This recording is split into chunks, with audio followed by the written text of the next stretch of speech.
So as we were kind of talking about that and how you mentioned your daughter at 8 years old had it fixed too. So maybe think about like timing and stuff as well. So it's kind of a two-part question, but Mhm. is there circumstances where a baby might have an issue, but they can kind of grow out of it?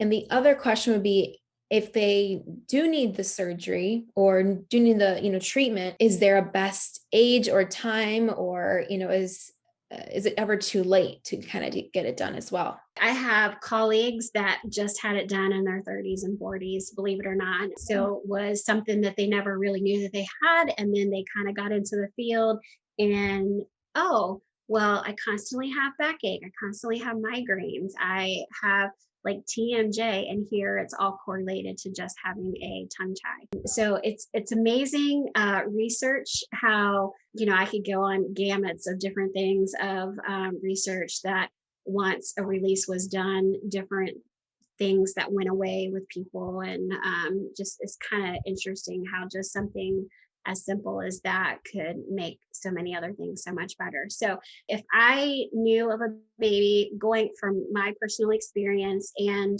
from what my knowledge is in my field, the earlier the better. Okay, it's going to save you a lot of headache. I've had years of not sleeping because of my 8-year-old, and here probably all was just due to apnea and not being able to sleep properly because the tongue wasn't laying properly in her mouth. So I definitely, personally, I would say the earlier the intervention, the better.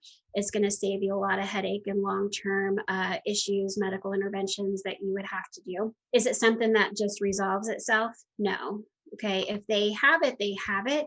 It's not like, okay, babies has a really tight lingual frenulum and it's just one day going to go away. No. When I talk to you about some of my colleagues that have had it done later in life, they've learned to deal with it and they've compensated for it. So again, these were the kids in school that probably had some speech issues, had issues saying particular sounds. You can't stick your tongue out when you lick on a lollipop or a popsicle. You're not able to extend your tongue out to get it underneath of those things.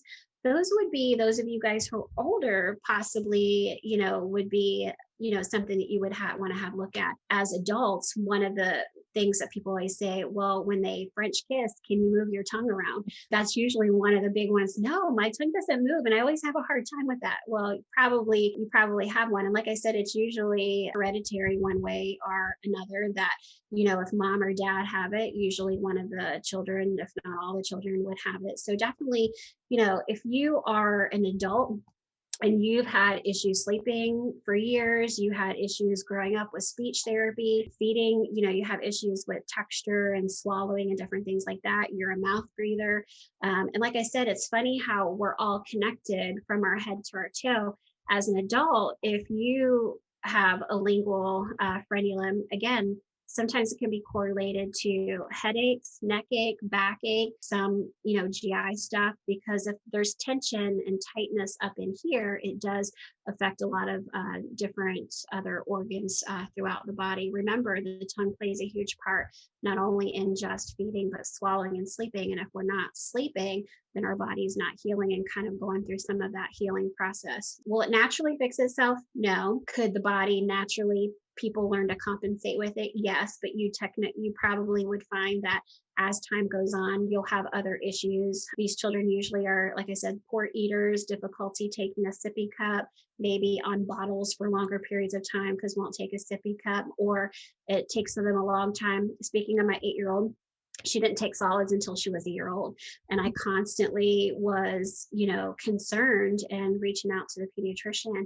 And he said, it's fine as long as she's getting her main source of nutrition through breast milk or formula, it's okay, because they're really not using feeding at that particular time as the main source of nutrition. It's just them learning to have foods in their mouth and textures and how to move their tongue. But she couldn't do that. She always pushed everything out because she wasn't able to move her tongue the way that it was supposed to. Even if you just see a provider for a consultation just to get an opinion, what they think. And again, if you guys even just do some research, long term, tongue ties, lip ties, how it can affect us as adults. And those of you guys who are adults, you parents that are watching, ask yourself, oh my gosh, I do have a lot of those. Maybe I have it, maybe my child has it. So, it never hurts to see somebody just for an evaluation, and how much it could change your life just by having something so simple like that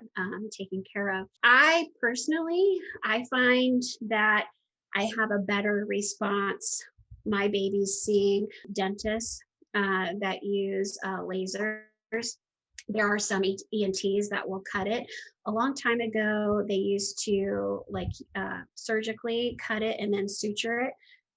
More today, if it's pretty thin, a lot of times pediatricians or ENTs will snip it. But usually, the best way to kind of take care of it, and for to know that long term that it will completely heal and not reattach, would be laser. Would be my first choice, and that's what we ended up having done with our daughter. So Oh, and completely healed. I mean, within a week, the tissue is completely healed, no issues, so much better. So, definitely, just even reach out to somebody for a consultation. It doesn't mean you have to have any type of procedure done, but just to kind of, for your sake, know that you have some type of information to kind of go off of.